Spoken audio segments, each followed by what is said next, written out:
Welcome to the Boardroom and Beyond podcast, a show dedicated to exploring corporate governance best practice. I'm your host, Lyndsey. In each ESG in Action episode, I invite passionate ESG experts and professionals to share their professional services, creative ideas, and inspiring stories, and talk about how they are making an impact on business sustainability, social well-being, and corporate ESG integration. Hello everyone, welcome to a new ESG in Action episode of Boardroom and Beyond podcast. The history of integrating ESG into business strategy and practice goes back to early 1990s with the emergence of sustainable development. However, the progress of ESG integration has been going very slow in the past decade. With the rise of global risks such as climate change and the worldwide COVID-19 pandemic, corporate ESG implementation has become a global movement in the past couple of years.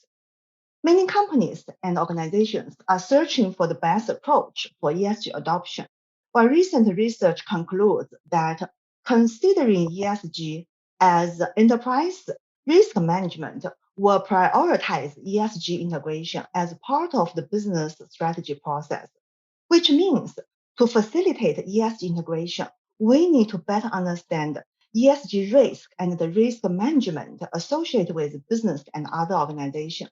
And we need to better understand the risk profile of individuals who make decisions for those organizations. In this episode, I'm so excited to have the famous author and policy analyst, Michele Wucker, with me to discuss Michelle's newly published book, You Are What You Risk, The New Art and the Science of Navigating an Uncertain World.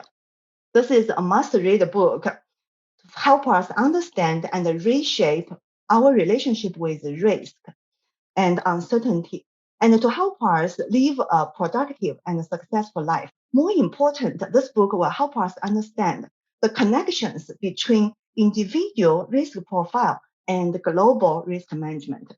Without further ado, please join me to welcome Michele Wucker.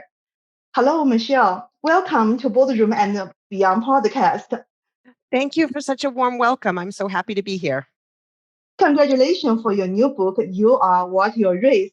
I really appreciate this opportunity after reading your book. This way I can have a chance to ask you questions regarding some topic and risk terms in your book. And before I start asking questions, do you mind to give our audience a brief introduction of your career and your books?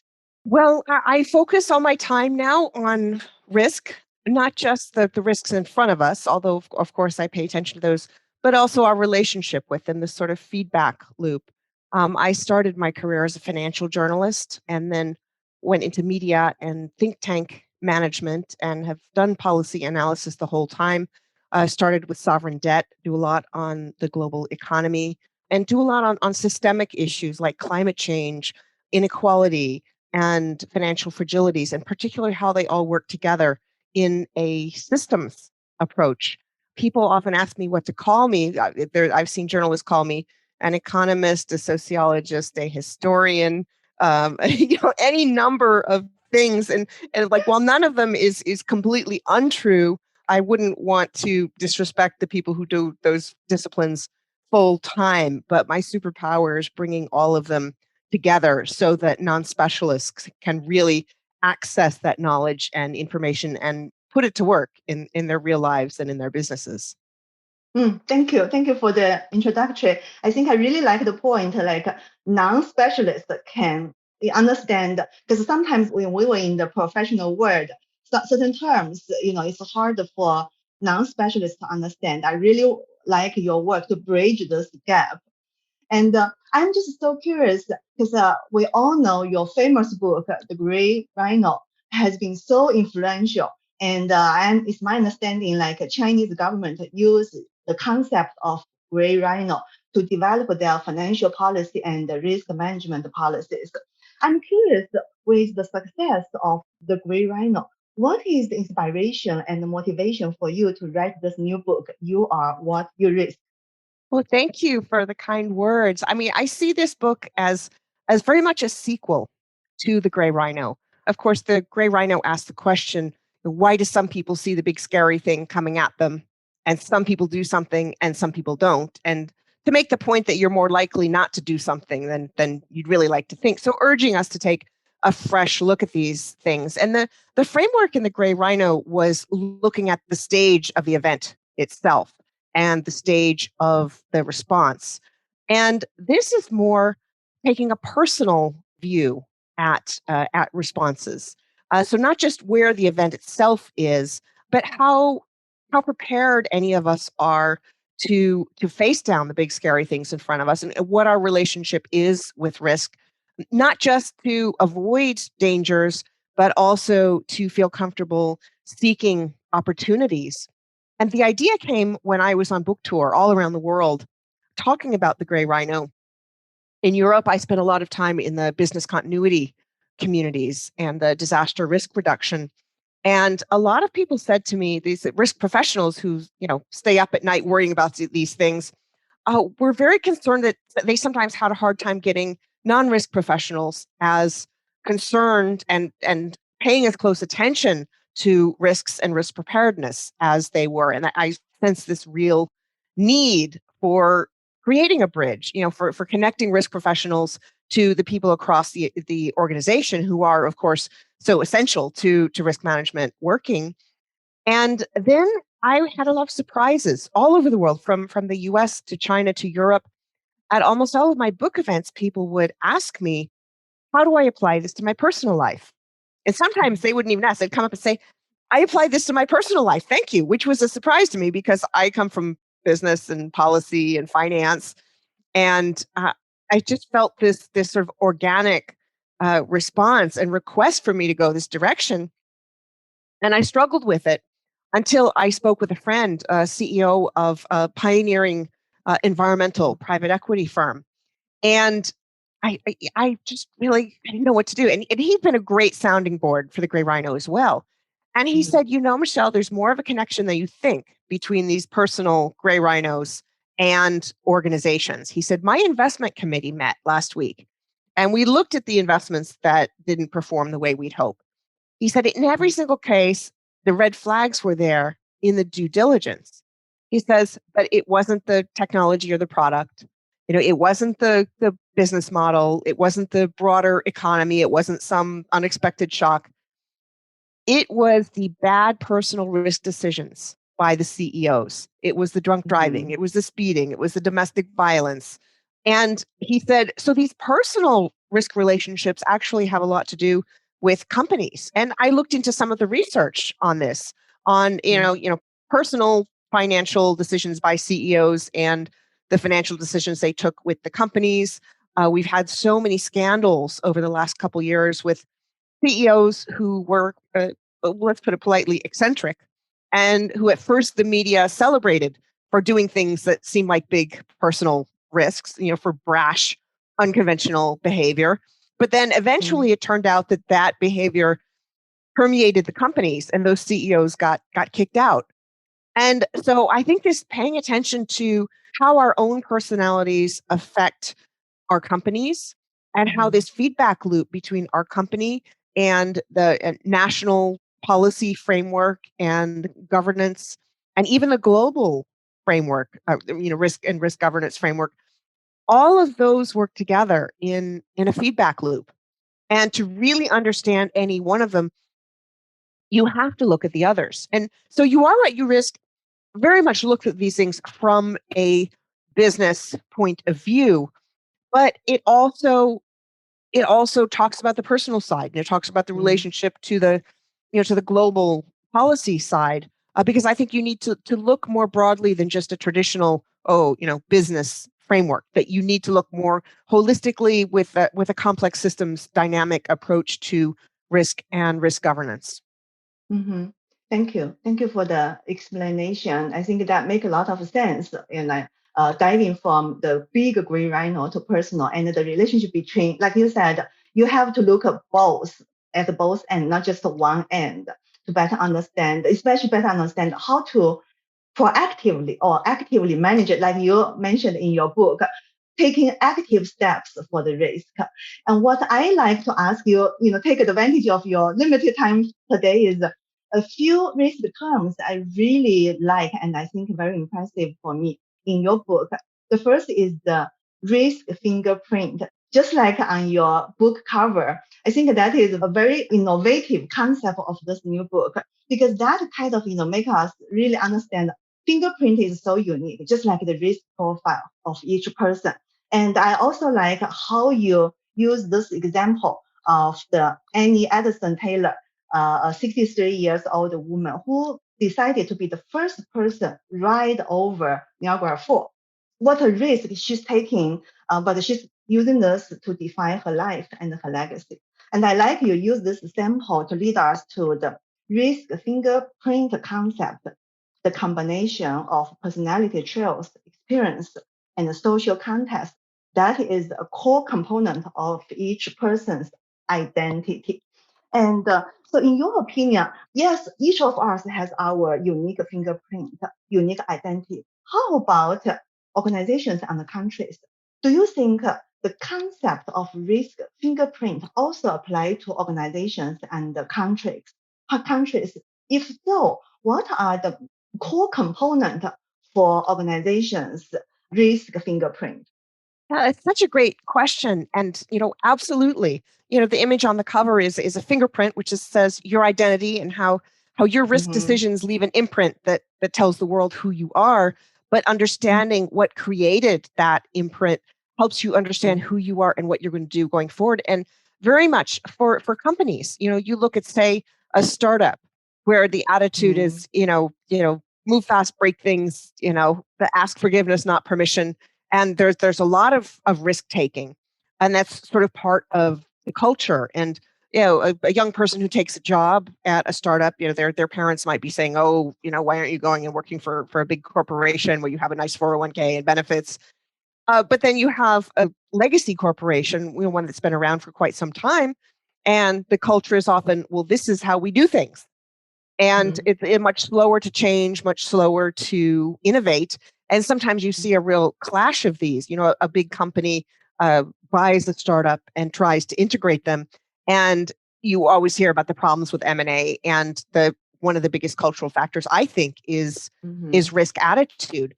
So for a company, it involves the risk fingerprint of the CEO, of the board, the risk governance, how aware the board and the CEO are of risk, the risks the company face, but also the risk culture. And then it goes to the people throughout the firm, whether innovation and creativity are important to them.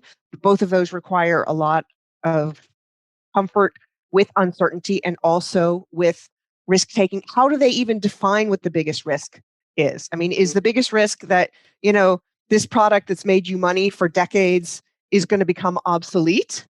Or is it that a new technology is going to take it over and you're not on top of that? Or is it that, the revenue is just going to stop from the old thing? And that's a really important distinction, how you define the risk, whether you're falling behind or not getting ahead, whether disruption is a good thing or a bad thing. And, how aware people are, how much power employees feel that they have to say, hey, this is something we need to watch out for, and be sure that they're going to be listened to. And, how much the company tolerates questionable behavior, and how much it encourages good risk, how much it accepts failure. And then with countries, you have a whole array of things. You have sort of the national values, whether that comes from, a religion or whatever ethos. You have the system of government and how it works. You have how much faith people have in the government and its ability to change things. You have how much of a social safety net you have for people. There's, how is it determined who's worth, taking a credit risk? So there are all sorts of things on all of these levels. And I have to say, another part of the inspiration was actually this difference in risk cultures. So I spent a lot of time in China in the few years before the pandemic, talking a lot about financial risk, which is, of course, where I started my career. And I talked a lot about my worries about asset bubbles. And people really paid attention in China. And I got really good questions from very senior economic policymakers and from the media, asking the kind of questions that were the ones that were on my mind, but you would never get asked in the States because people just don't want to hear it. And, here in the States, people were just so obsessed with, black swans. Oh, if something bad happens, it's because nobody saw it coming. And there was a lot of resistance to the concept. But when I went to China, people got what I was talking about immediately. And some people said, you gave us a way to talk about something on our minds. And such completely different mindsets, in particular about financial risk, but I think about other things as well. And so that also led me to wonder about this risk fingerprint question, because of course, individual risk decisions take place within that broader societal context. We saw it in the pandemic with mask wearing. In Asia, people are used to wearing masks. They also it's a sign of respect. It's practical. It's a sensible thing to do, particularly when you're in the middle of a pandemic. And here in the States, you have teenagers going down the halls of stores, with their screaming, we're not going to take it, without their masks on, and this, putting other people in danger and putting yourself in danger became a symbol of national pride. So these personal risk attitudes and behaviors are directly related to a much bigger context. And so, we can't think of our own risk fingerprint without thinking about the people around us, whether in our family, our community, our country, our profession, our company. Your peers really influence how you relate to risk and what you do about it.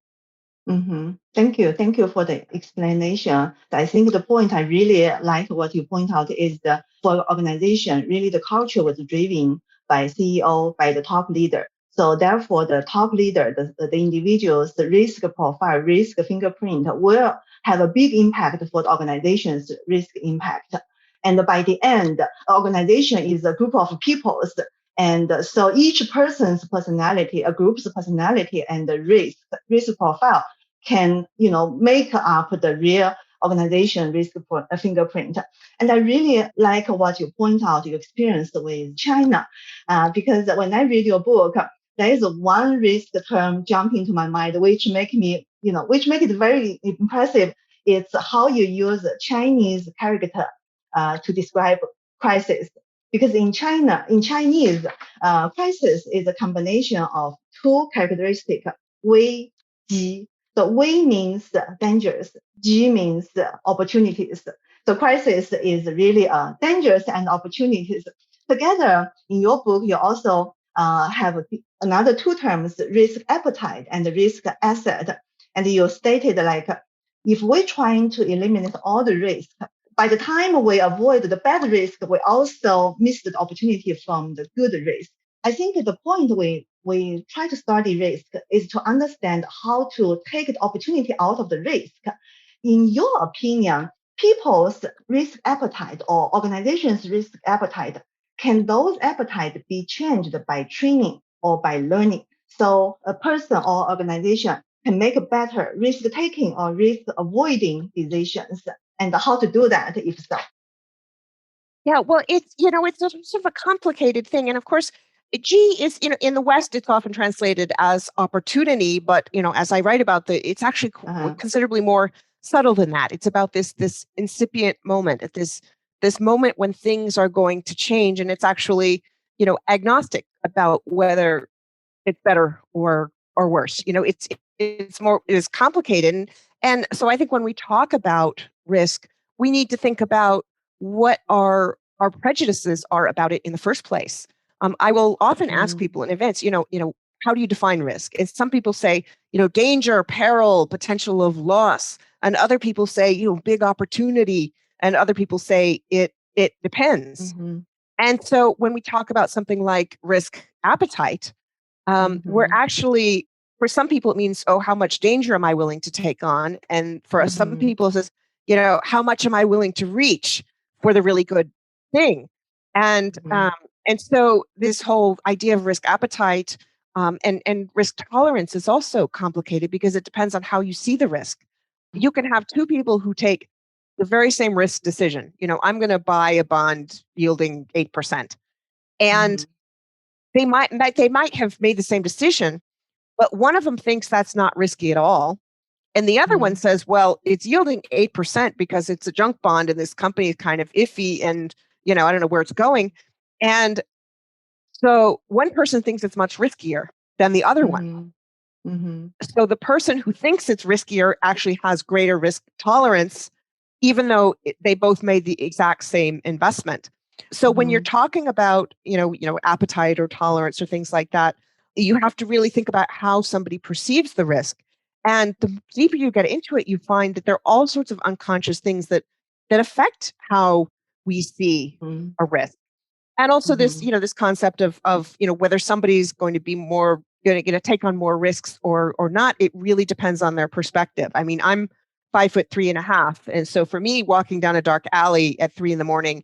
is very different from some guy who was a football linebacker in college walking down that same alley. And so talking about risk becomes very, very difficult when you talk about the risk itself, because it's not objectively the same once you start looking at individuals or organizations. Someone who has done a lot of homework, who has a lot of knowledge, who's perhaps faced this risk before, is going to be much more capable of handling it than someone who hasn't.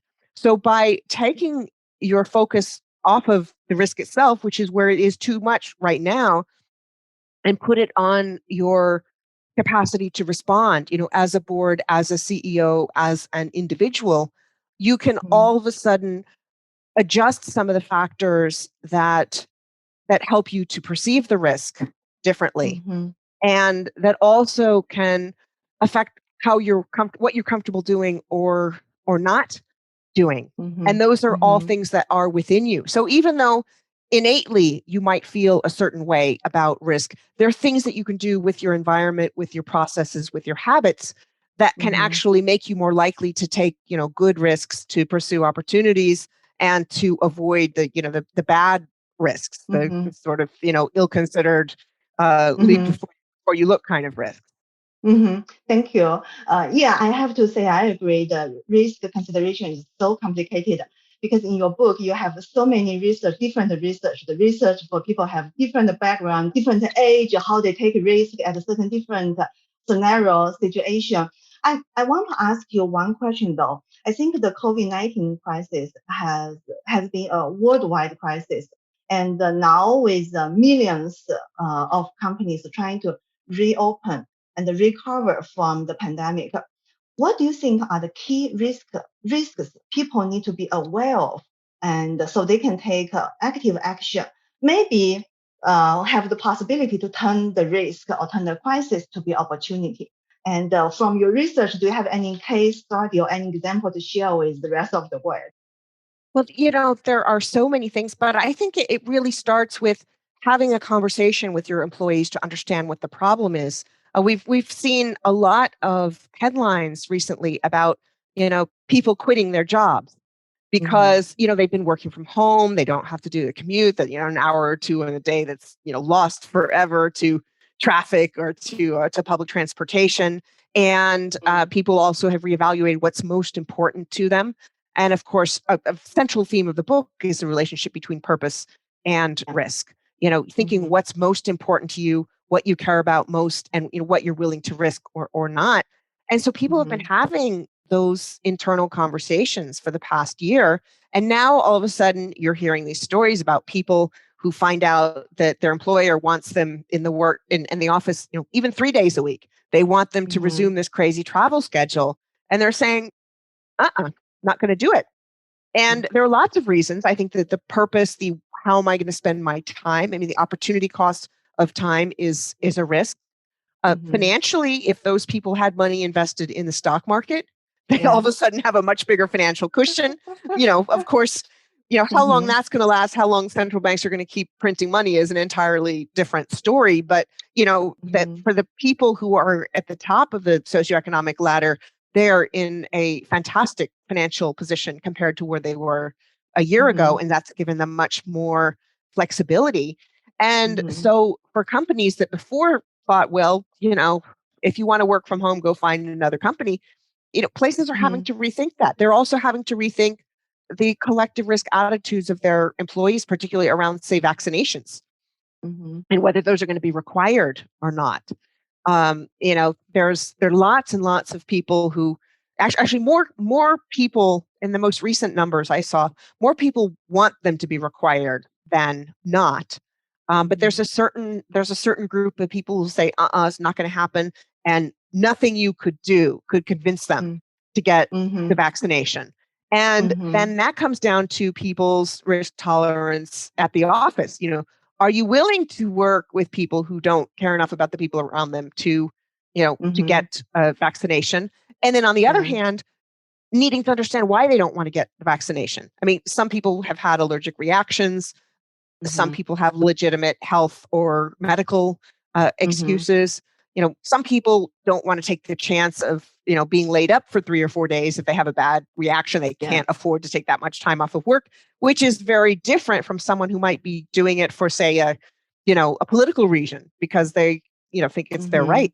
So having that conversation about how much personal health and safety risk people are willing to take on and what they're willing to accept from their coworkers is something that actually gives you a very interesting lens into other risk behaviors at the company, and how much people are willing to be creative or to innovate or to speak up and say something that nobody wants to hear. Both good risk taking and bad risk taking. So it actually opens a real opportunity for companies to have this very needed, but until now hugely neglected conversation about employees and teams' risk fingerprints. Thank you. Thank you for pointing out the worldwide. I think this is a conversation worldwide organizations need to have with their employees and different stakeholders, because the business environment significantly changed after COVID-19, and which also drove to another wave on the top of mind of the business community today, which is the ESG, environmental, social, and governance movement. And what I like most about your book is the message you're sending out, calling the readers to consider ourselves, yes, understand our risk profile, but also consider ourselves as a multi-layer citizen, not just a citizen for your community, but a citizen of the community, the nation, and the shared planet, the global. So I think this message echoes with the ESG movement, because ESG is a movement that tries to help manage global risk like climate change, environmental pollution protection, and the different social risks. But however, like I said in my opening remark, the ESG movement has been not as fast as everybody expected.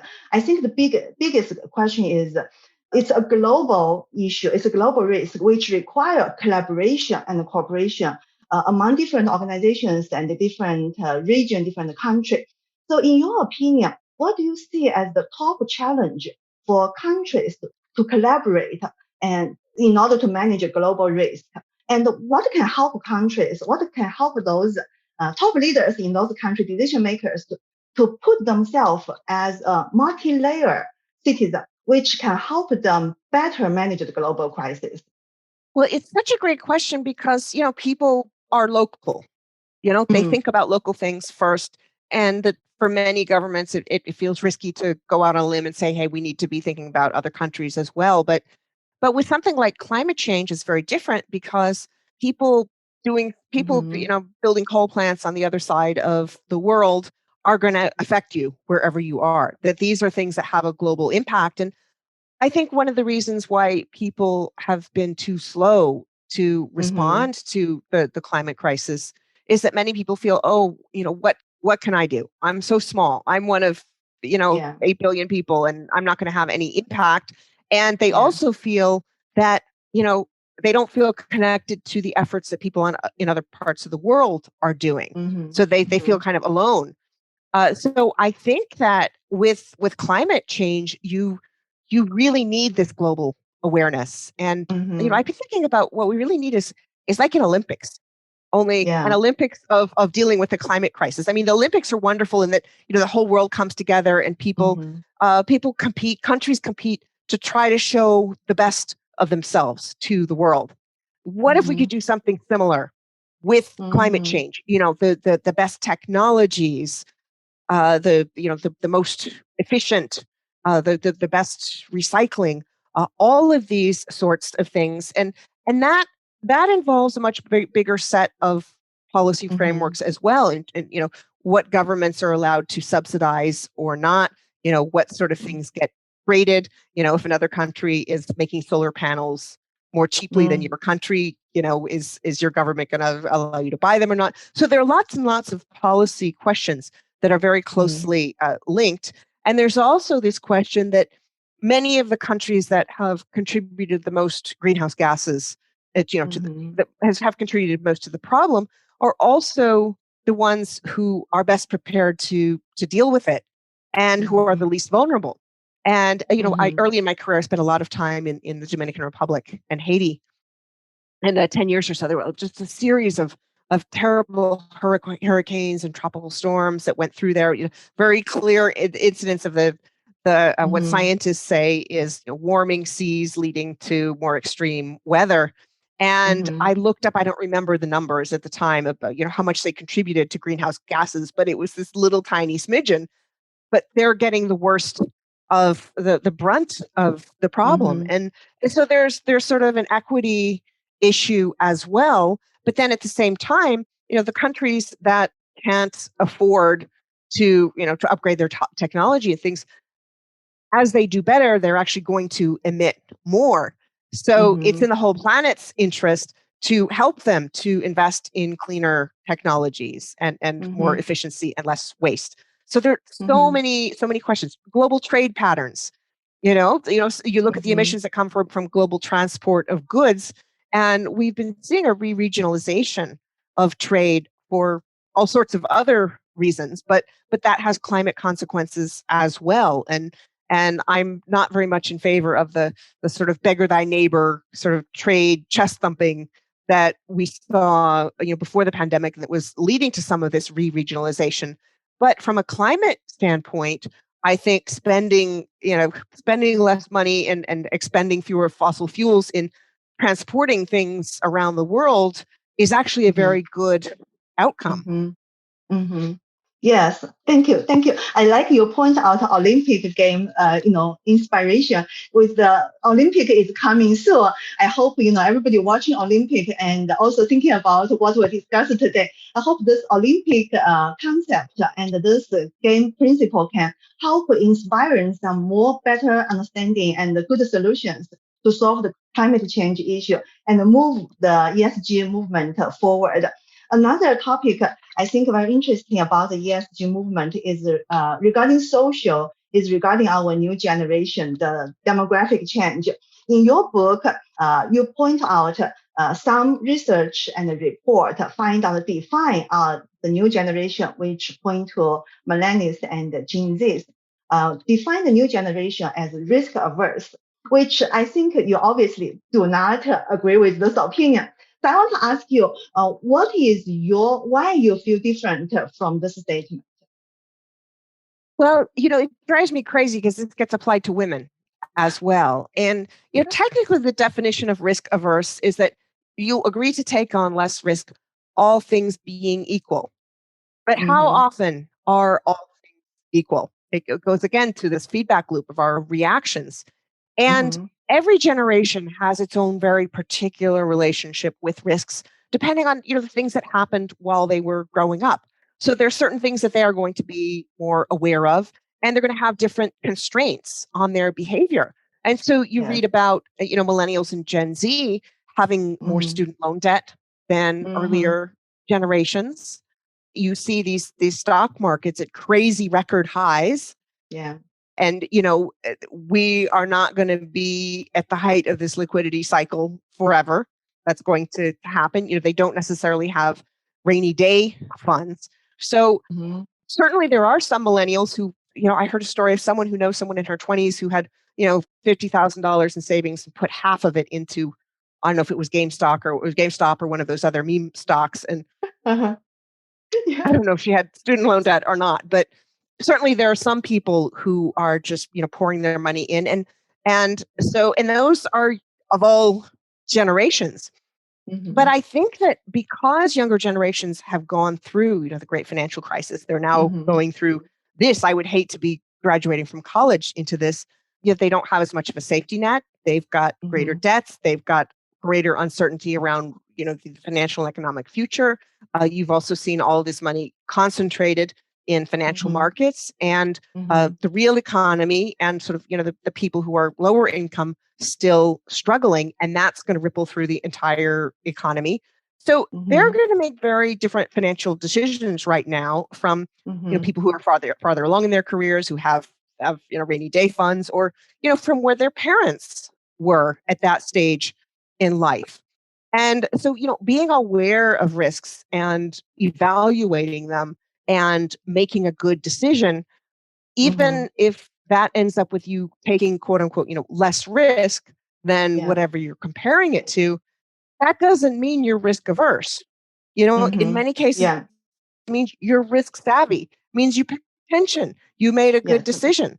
Not everybody's going to make the same decision, but you compare them among themselves and realize that there's a big range of attitudes, and that may be in financial, in social risks, in ethical risks, in health risks, and the kind of recreational risks that you do. And in fact, you see now this sort of resurgence in adventure travel and adventure leisure, this sort of replication of a risk experience.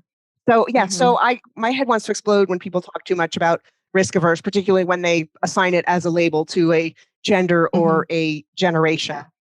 Yes, I agree. I think the new generation is born with the sense of purpose, and the entire community is expecting, put a heavy expectation to them, thinking they are the big driver for the repurpose of the business, for the social responsibility movement.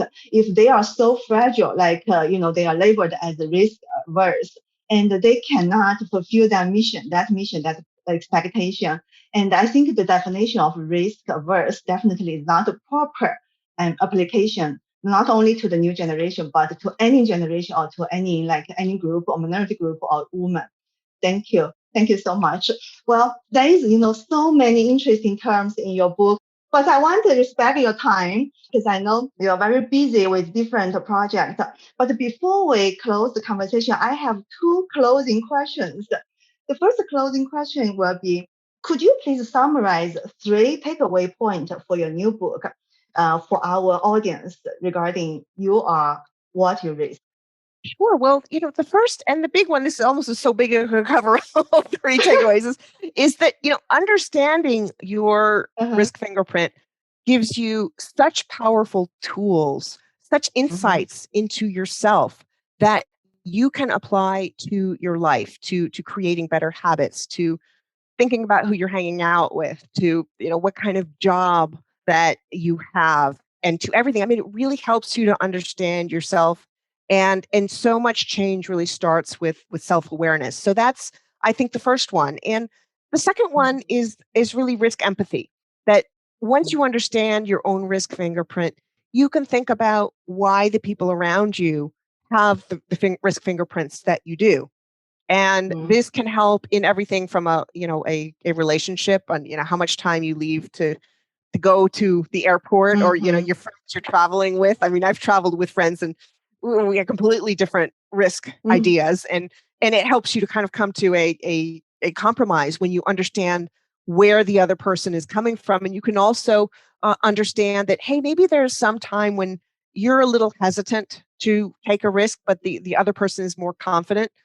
See if you can, pull some of their confidence into, to yourself. And maybe they know that they leap before they look, and that they can use you as a sounding board to be a little bit more, healthy in their decisions. And, the third one is really that in organizations, in our economy, we need to really think about the risk elements of decisions, whether it's business strategy, whether it's policy on social safety net, or availability of credit, or moral hazard and bailouts, and really the future of our economy and society depends on the risk decisions that we make. And too many decisions are not run through this risk lens. And if we thought of them differently in terms of our risk values, I think we'd end up making some very, very different decisions. And I think we could make much better decisions that would encourage innovation, encourage creativity, encourage economic productivity and healthy growth. And we wouldn't be paying as much to clean up after the bad risk decisions that were taken, whether it's, financial crisis and financial bubbles and their aftermath, or, climate change and all the, the health and the weather destruction consequences, or even, infrastructure in, ignored warnings like the building that went down in Miami, or the bridges that collapse. Every time one of these happens, we see all of these ignored warnings that people don't pay enough attention to the risk of not taking care of what you've got. Thank you. And my last closing question, this will be a question for a famous book author, because I think many of my audience are business book authors, including myself. I just started my journey to write a business book. Can you please share with us some success recipe writing business book? So the first thing I always tell people who are thinking about writing them is I tell them it's like having a kid. You shouldn't do it unless you can't not do it. But I think it really has to do with understanding who you want to do what differently because of what you've written. Why are you writing it? What's your inspiration? My friend Ann Janzer talks about servant authorship, which is very much like servant leadership. How is what you're doing going to help a cause or other people? Or why is it going to be useful? In fact, what's the purpose behind it? And that actually goes to the central question of, what are you risking by putting all this time into this book? And so being very, very clear about that and having a purpose-driven reason for doing it is, I think, the best way to succeed. Because when you talk about it to the media or to companies or groups that might buy your book, having a clear idea of how it's going to benefit them is going to make it much easier for your book to be successful. Thank you. Well, thank you so much, Michele. It's almost getting to the end. I keep saying this, but I just don't want to let you go. Before I let you go, I want to get to some little bit non-professional question, get to know my guest questions. So the audience can understand better about your personal life or maybe your hobby. My first question for you will be, I know you work very hard. Even in your book, you mentioned your workaholic lifestyle once hurt your health and make you have to repace your life. And I want to ask you for now, what do you do in your spare time to make yourself relax and refresh yourself? I'm very, very lucky to have a network of wonderful, supportive friends from all walks of life, all over the world, and I'm very, very fortunate to be able to turn to them. They're a wonderful network. My regular thing is I live right by Lake Michigan, and I walk my dog. Well, multiple times a day, as one does. But we'll go on long walks when the weather allows, and that's just great. Because, we go along the lake, and the lake is in a different mood every single day. We see the season change. We go down the street, and she says, "That person's going to pet me. That one's going to pet me. That one's not worth our time. That one's going to pet me." And it's this, just this wonderful moment of connection when you're doing that, your subconscious is still working, but it's very rejuvenating. So that's my favorite regular thing. That's absolutely a part of my habits every single day. And when I have extra time, I go on really long walks. Yeah, living by Lake Michigan is really a very, you said it's lucky, but I think it's a luxury trait for yourself. And living in Chicago, do you mind if I ask you to give 3 ideas for people who want to visit Chicago? Where should they go? Well, it's so hard right now because I don't know what's open and what's not. And, things are Yes. changing. So I can't even, I can't recommend, restaurants or whatever, but there's a great architecture tour, along the river through downtown Chicago, which is absolutely wonderful. And yes, spend some time downtown, but also pick a neighborhood. Chicago has all these wonderful ethnic neighborhoods. I lived for some time in Uptown, which is where they had the old silent film studios. Charlie Chaplin and everybody. Al Capone used to hang out at a jazz bar on Broadway. There are all sorts of wonderful little restaurants, and there are all sorts of other great neighborhoods. Pilsen, where you go for tamales, or you go to Wicker Park where the hipsters hang out. You get to know a little bit of the history. Yeah, thank you. Then getting to the really this time is really last question now. Can you name one individual who inspired you most in your life? Well, first of all, I'm horrible at picking favorites or single or anything. It's like the thing I'm worst at. So I think I will probably start with the earliest one who's made such a long-lasting impression. It was Bernard Rappaport, who was an insurance executive in Waco, Texas, where I went to junior high and high school. And I wrote a letter to the editor in the school newspaper, and not in the school, but not in the school newspaper, in the actual city newspaper. And he saw that, and he asked my dad to bring me down to his office to talk to me. And I was already thinking about being a writer. I've had a brief dalliance with wanting to be a psychiatrist till I realized that medical school wasn't going to work out because I pass out when I see blood. But we were talking being a writer, and he said, "I know you want to do nonfiction, but don't forget to read fiction. Read a lot of fiction." And he wrote me letters over the course of his life until he died several years back. And so he was sort of I don't think I knew what a mentor was. Yeah. Probably well into my 20s, maybe into my 30s. But I think he was really the first one. And I know that he played that role for a lot of people. And he used to describe himself as the only Jewish socialist multimillionaire in Waco, Texas, which was, it was a fairly small town in central Texas. And he had great stories and was just a really wonderful human being. Thank you. Thank you for sharing this. I think the mentorship is something like passed by generations. Now I know why when I reach out to you for advices for book writing, you're so nice to me because this is something like passed to you and you are willing to pass to people. And thank you so much. And also thank you for the wonderful interview today because you shared a lot of insights of the book and a lot of your opinion and your personal experience to the audience. I hope our audience will benefit from today's conversation as much as I do. Thank you so much, Michele. And I will see you next time. Thank you. Great. Thank you for the great questions and for the wonderful conversation, and looking forward to the next time. Yep. Thank you. Thank you so much for listening. Boardroom and Beyond podcast episode. ESG is in action. Join me as we work together to make the world better, one actor at a time. To find out more about our guests, other episodes, additional resources and links, please visit our website, boardroomandbeyond.com. Please follow us on LinkedIn, Apple, Spotify, or whenever you're listening now for future episodes. I've been your host, Lyndsey. Thanks again for listening.